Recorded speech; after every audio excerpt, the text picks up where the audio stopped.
세상을 살아가면서 살아가기 힘든 상황에 직면할 때가 있어요.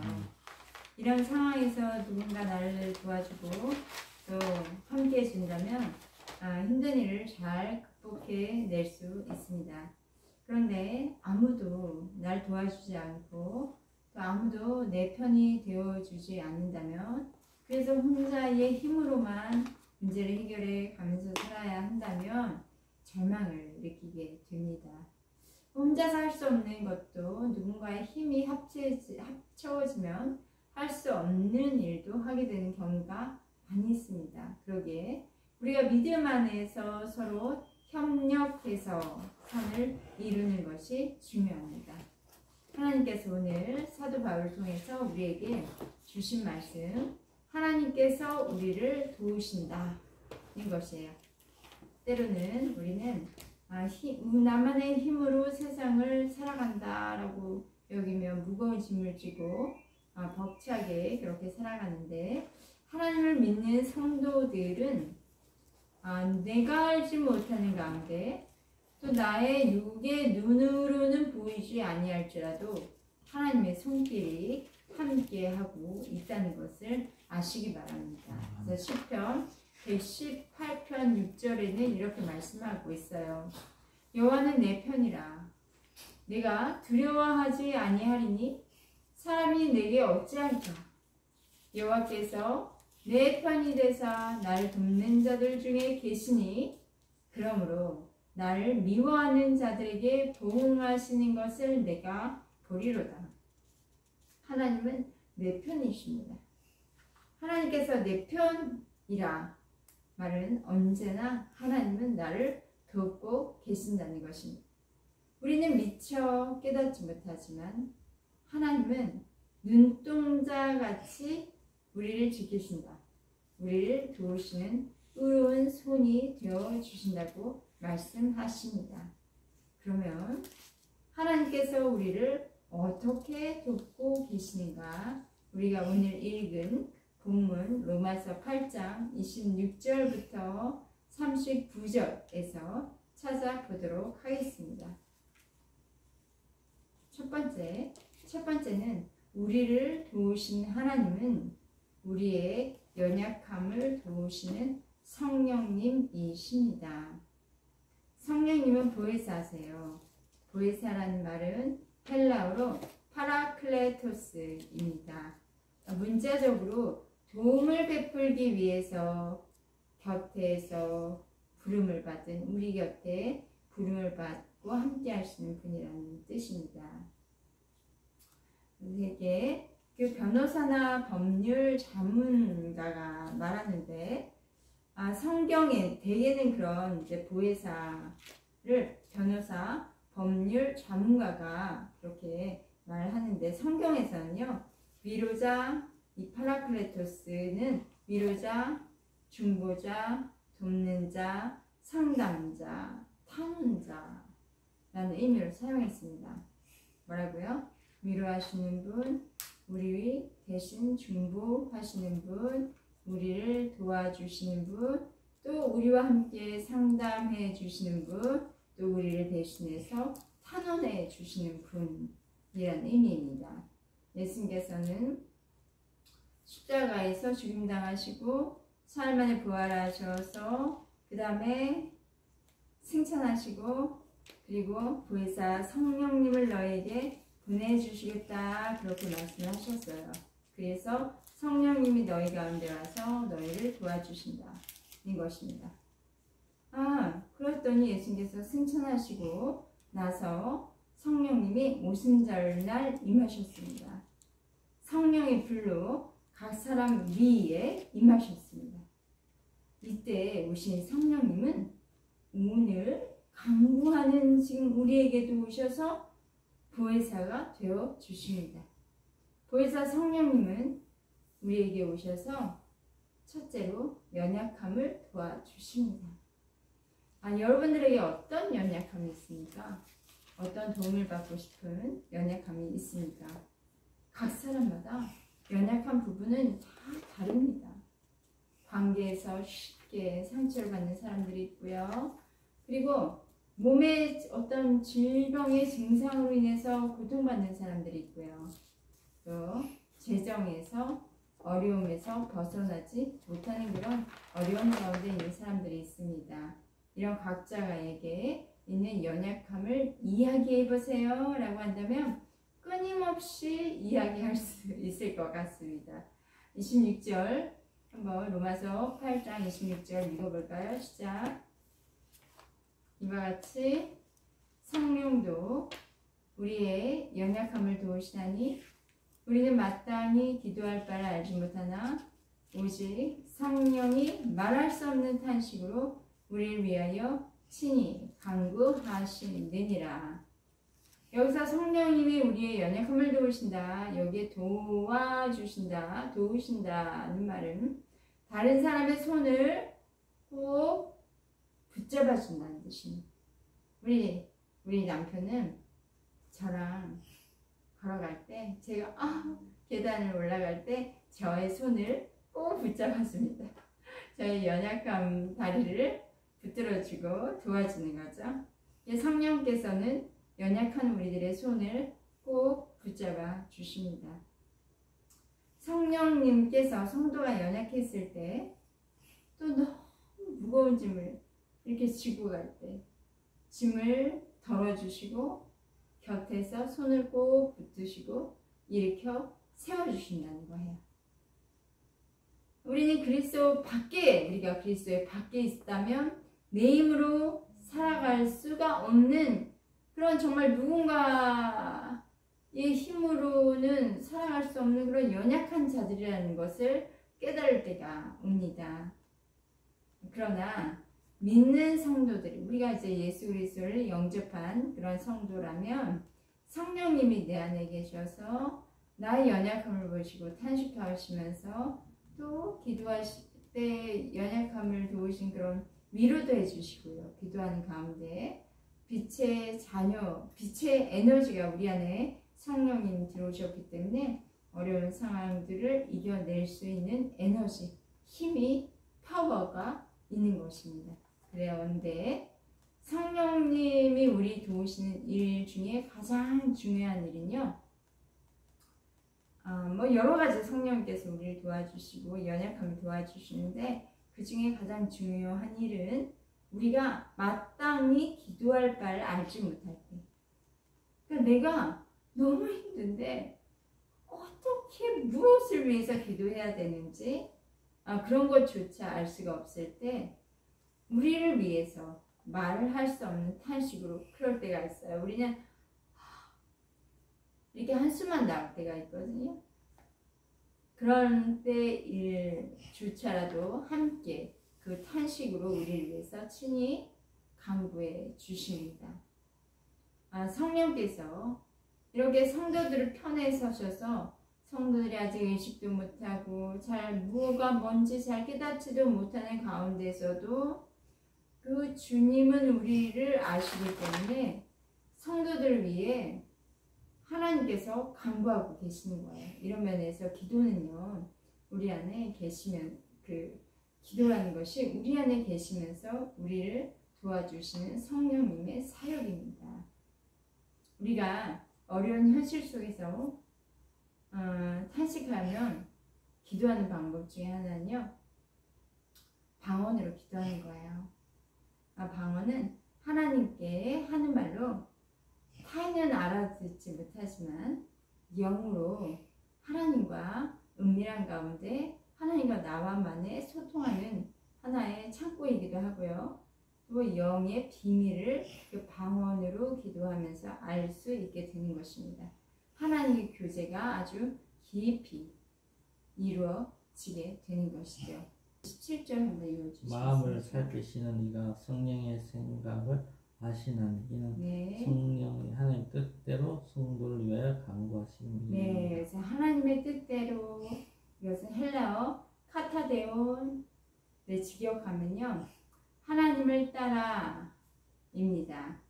이 말의 강조점은 하나님의 뜻대로 뜻이라는 것에 우리가 눈길을 둘 수 있는데, 하나님의 뜻대로라는 것의 원어로 보면, 헬라 원어로 보면 성부 하나님, 성령 하나님이 구속 사역을 위해서 아주 긴밀하게 이렇게 연결되어 있다는 거예요.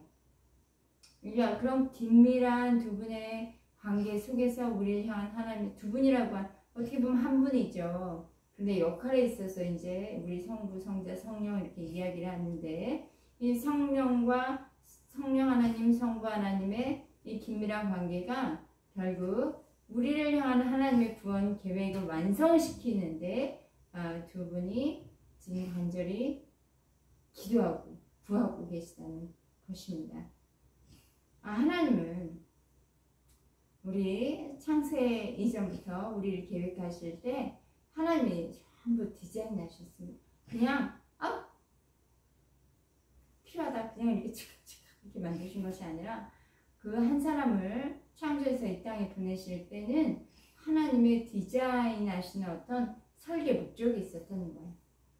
근데 우리는 그 현재 하나님의 소망, 부르심의 소망을 딱히 아시는 분도 있지만 잘 모르시는 분들, 이해가 안 되고 잘 모르시는 분들이 있어요. 그런데 성령님께서는 하나님의 뜻과 계획을 모두 아시기 때문에 우리를 위해도 지금도 중보기도 해주시고요. 우리가 그 주님이 계획하신 뜻과 계획 그 길대로 나아갈 수 있도록 이루어질 이 땅 가운데 삶에서 하늘의 뜻이 나를 통해 이 땅 가운데 이루어지는 것을 위해서 인도하시고 기도하고 계시다는 것입니다. 28절 읽어주시겠습니다.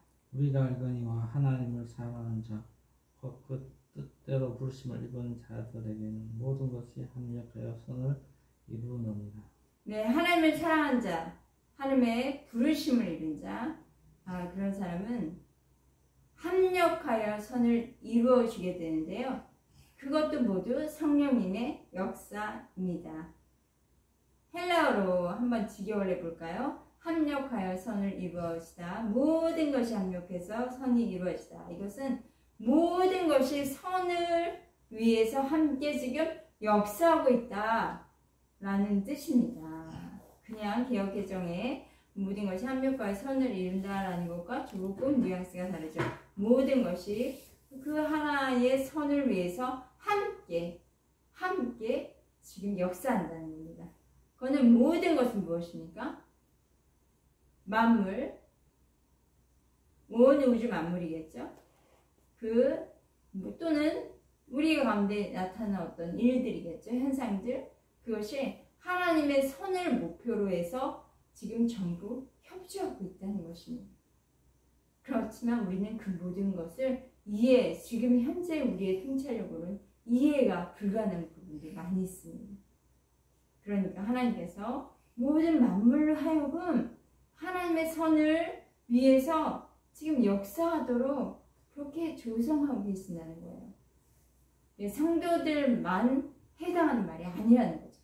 만물은 모든 우주 만물이기 때문에 하나님의 선하신 계획, 그 섭리를 협력하기 위해서 선을 이루시는데 그 협력하여 선을 이루는 그 관계가 만물도 협력을 하도록 하신다는 거예요. 그래서 우리 주변의 환경 한번 살펴볼까요? 내가 살아가는 삶의 현장, 가정이 될 수도 있고 학교가 될 수도 있고 또 직장이 될 수도 있는데 모든 것이 성령님의 역사심으로 합력하여 선을 이루게 하시고 성도끼리도 물론 합력하여 선을 이루어지게 되지만 그 성도가 아닌 우리가 살아가는 내 믿지 않는 사람과도 협력하여 하나님의 선을 끌어내주기 원하시고 또 우리가 살아가는 이런 자연 대지, 우리 그 산이나 들이나 초원이나 이 모든 것도 합력하여 하나님의 선을 이루어가도록 지금 하고 계신다는 것이죠. 두 번째, 우리를 도우시는 하나님은요, 이 성령 하나님은요, 우리 연약함을 도우시는 분이시기도 하고 또 우리를 위하시는 분이십니다. 이 우리를 위하신다는 말은 우리 편이다, 내 편이야 라는 뜻이에요. 하나님은 내 편이야. 네. 이것을 우리말은 이렇게 번역을 했습니다. 하나님은 내 편이야. 29절과 30절 한번 읽어주세요. 시작. 하나님이 미리 아신 자들을 또한 그 아들의 형상을 본받게 하기 위하여 미리 정하셨으니 이는 그로 많은 형제 중에서 맏아들이 되게 하려 하십니다. 또 30절. 또 미리 정하신 그들 또한 부르시고 부르신 그들 또한 어렵다 하시고 어렵다 하신 그들 또한 영화롭게 하셨느니라. 네, 잘 보세요. 제가 현대어 성경으로 다시 한번 읽어보도록 하겠습니다. 29절. 하나님께서는 처음부터 누가 당신에게 올 사람인가 그것을 아시고 그들을 당신의 아들과 같이 될 수 있도록 정해주셨습니다. 그러니까 하나님께로 나오는 그를 당신의 아들 예수 그리스도와 같이 될 수 있도록 정해두셨다는 거예요. 그것은 그 아들을 모든 믿음의 형제 중에서 맏아들이 되게 하려는 것이다. 우리도 예수님도 하나님의 아들이죠. 우리도 하나님의 아들이에요. 그런데 예수님은 맏아들이신 거예요. 30절. 그래서 하나님께서는 우리를 선택하여 당신께 나아가도록 부르셨고 우리가 하나님께로 갔을 때 너는 죄가 없다. 무죄 선언을 해주셨습니다. 그리고 그리스도의 선량한 그 성품을 지니게 하셔서 우리가 그렇게 하나님 앞에 나가서 죄가 없다고 땅 선언 받았을 때 이제 그리스도의 그 선량한 성품이 내 안에 들어온 거예요. 그렇기 때문에 이제까지 하나님께 나아가지 않았을 때는 하나님과 관계를 맺지 못했던 우리가 예수 그리스도로 말미암아 하나님 앞에 죄 없이 함을 받게 된 무대 선언을 받게 되므로 하나님과 올바른 관계를 맺게 해 주셨고 그리고 우리를 통해 이제는 하나님의 영광이 나타날 것이다 라는 약속을 해 주신 것이에요. 그게 바로 하나님은 내 편이시다. 네. 우리는 하나님의 의롭다 하신 자가 돼서 하나님의 의가 내 안에 들어왔기 때문에요. 하나님의 의의 본성을 가진 자가 되었습니다. 그리스도 보혈의 공로 때문이에요. 이건 나의 어떤 선한 행위가 전혀 계획되지 않고요. 나는 하나님 앞에는 그저 한 것이 정말 하나님을 대적하고 또 하나님 피해 다니는 것 뿐이었지만 예수 그리스도의 보혈의 공로를 믿을 때 죄 없는 의로운 자로 인정받게 되고요. 하나님의 영광에 이제 그 하나님의 영광 받으신 그 자리에 들어가서 우리도 함께 하나님의 영광을 함께 누리는 자가 되었다는 것입니다. 이 모든 것은 전적인 하나님의 사랑이요 은혜입니다. 축복입니다. 31절 읽어주십시오. 그런즉 이 일에 대하여 우리가 무슨 말하리요? 만일 하나님이 우리를 위하시면 누가 우리를 대적하리요? 누가 대적을 한단 말입니까? 한번 볼까요? 현대 성경으로 다시 한번 읽어보겠습니다. 이런 놀라운 은혜를 우리가 무엇으로 다 표현할 수 있겠습니까? 하나님이 내 편이신, 우리 편이신 누가 감히 우리를 대적할 수 있겠습니까? 이 하나님은요, 내 편이 되어주신 하나님은 천지 만물을 창조하신, 전능하신 하나님이세요. 믿으십니까? 네, 아멘. 전능하신 하나님이 내 편이고 나를 위해 오늘도 일하시면 우리는 두려워할까요? 두려워하지 않습니다. 누구도 나를 대적하거나 망가뜨릴 수가 없다는 것을 우리는 이제 알아요. 그 전능자 하나님이 온 우주 만물을 창조하신 전능자 하나님이 내 편이시기 때문이죠. 그러므로 우리는 하나님 앞에 나아갈 때, 예배로 나아갈 때, 주님의 임재의 자리로 나아갈 때 내 편 되신 하나님이 기다리고 계시고 나를 환영해 주시기 때문에 내가 어떤 열등감이나 죄책감 없이 나아갈 수 있다는 거예요. 날 대적하는 자가 없어요. 예를 들면 예배 전까지 나는 기도도 안 하고 그렇게 자다가 예배 시간 됐네. 한번 헐렁헐렁 뛰어나가요. 그리고 예배 시간이 늦었어요. 늦었으니까 이제 못 가겠네. 그럴 필요 없다는 거예요. 하나님의 임재 앞에 나아갈 때는 그런 것이 중요하지 않고 언제든지 하나님 앞에 뛰어나올 수 있는 것입니다. 열등감이나 죄책감 갖지 마십시오. 또는 사람에게 분노하고 막 미워하는 마음 예배 전까지 이렇게 시달리다가 화도 내고 막 싸웠어요. 근데 이제 예배 가야 돼요. 오늘 예배 못 가겠다. 이런 상태 가지고 어떻게 예배를. 그런 죄책감 없습니다. 우리는 내 편이신 하나님께서 나를 환영하시고 기다리시기 때문에 우리는 언제든지 달려갈 수 있습니다. 그런데 너는 예배 전까지 진짜 그런 행동하고 뻔뻔스럽다 얘야. 그러면서 어떻게 예배에 나올 수 있니? 라고 하는 것은 마귀의 참소입니다. 하나님 앞에 나아가지 못하도록 정죄감을 심어서 주님의 임재 앞에 나아가지 못하는, 그러나 내 편 되어 주신 나의 하나님은 아무도 대적할 수가 없습니다.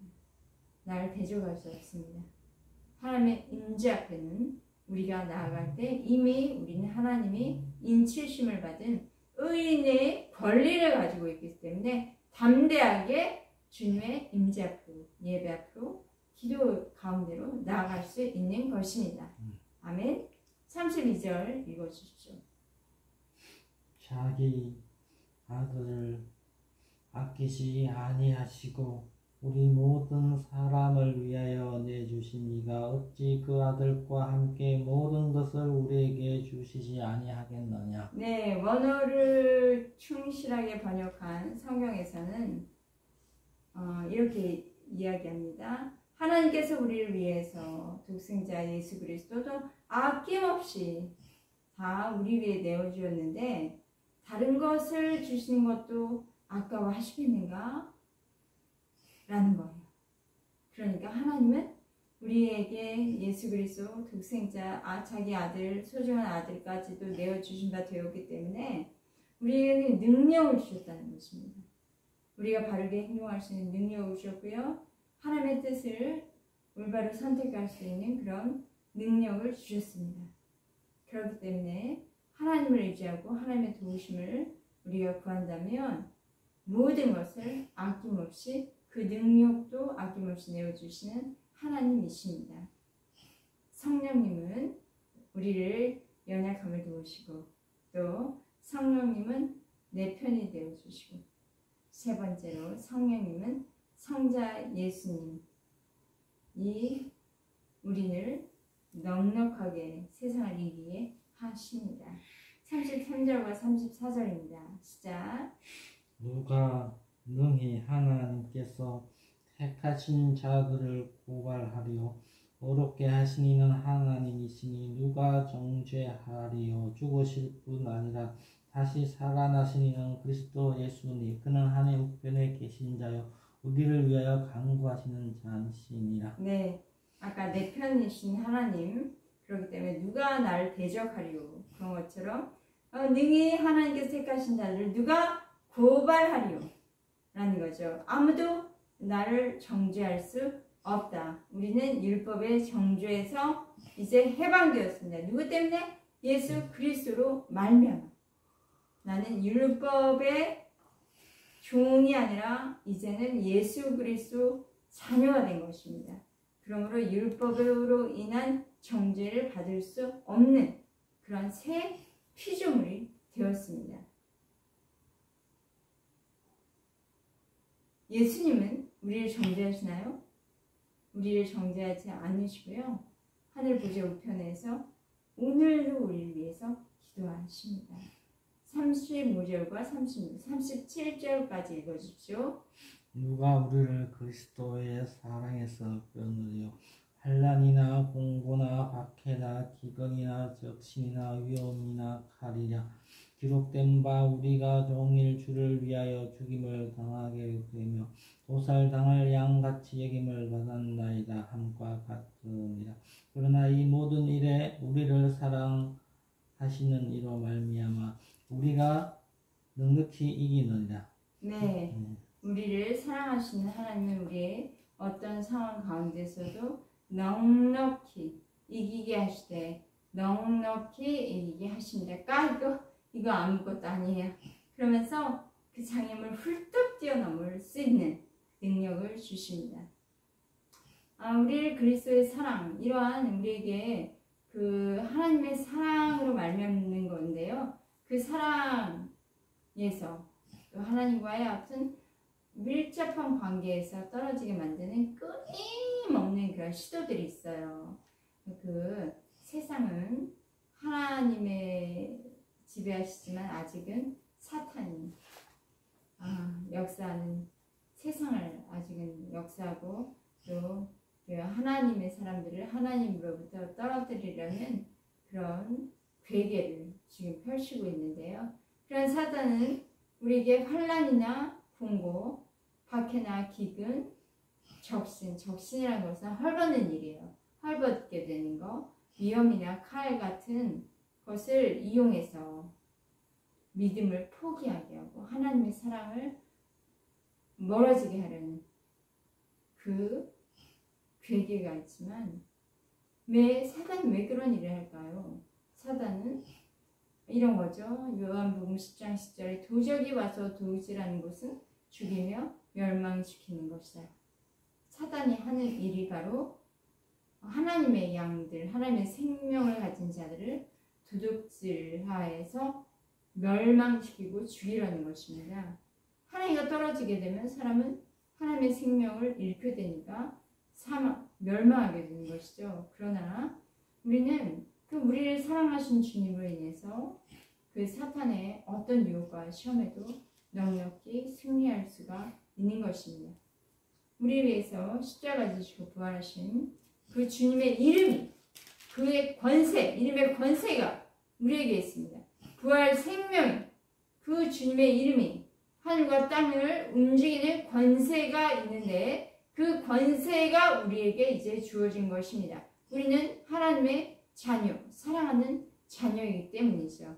그러므로 그 권세로 말미암아, 내 안에 있는 권세로 말미암아 세상의 무엇도 넉넉히 이길 수 있는 것입니다.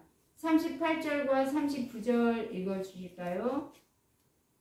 내가 확신하노니 사망이나 생명이나 천사들이나 권세들이나 현재일이나 장래일이나 능력이나 높음이나 깊음이나 다른 어떤 피조물이라도 우리를 우리 주 그리스도 예수 안에 있는 하나님의 사랑에서 끊을 수 없으리라. 네, 그 영적 존재인 사탄, 마귀, 귀신, 이것은 세상 권세자들 또는 사마귀의 권세들, 하나님의 사랑에서 이런 것들이 우리를 끊어낼 수가 없습니다. 마치 그들은 다양한 시도, 다양한 방법으로 하나님의 사람들을 하나님의 사랑에서 끊어내려고 하죠. 그래서 그리스도인들은 순교도 당하고 핍박도 받습니다. 그러나 삼위 하나님, 성부, 성자, 성령, 그 하나님이 우리를 도와주시기 때문에 우리 안에 계시는 그 삼위의 하나님으로 말미암아 우리는 때마다 말씀으로 선포하고 믿음의 상상을 하고 말씀대로 선택하며 행할 때 사탄은 예수 그리스도의 그 발 밑에 밟혀 쫓겨 나가는 것입니다. 하나님이 우리를 붙잡고 계시기에, 하나님이 우리 편이 되시기에, 하나님이 우리 안에 거하시기에 우리는 모든 상황에서 견뎌낼 수 있고 넉넉히 승리할 수 있습니다. 오늘도 현재 지금도 우리를 공격하는 모든 공격에서 하나님은 불성각으로 우리를 둘러주시고 하나님의 사랑 안에 거하게 하시고 하나님의 은혜를 온전히 누리도록 하시는 것입니다. 성령 하나님은 우리의 연약함을 도우시고요.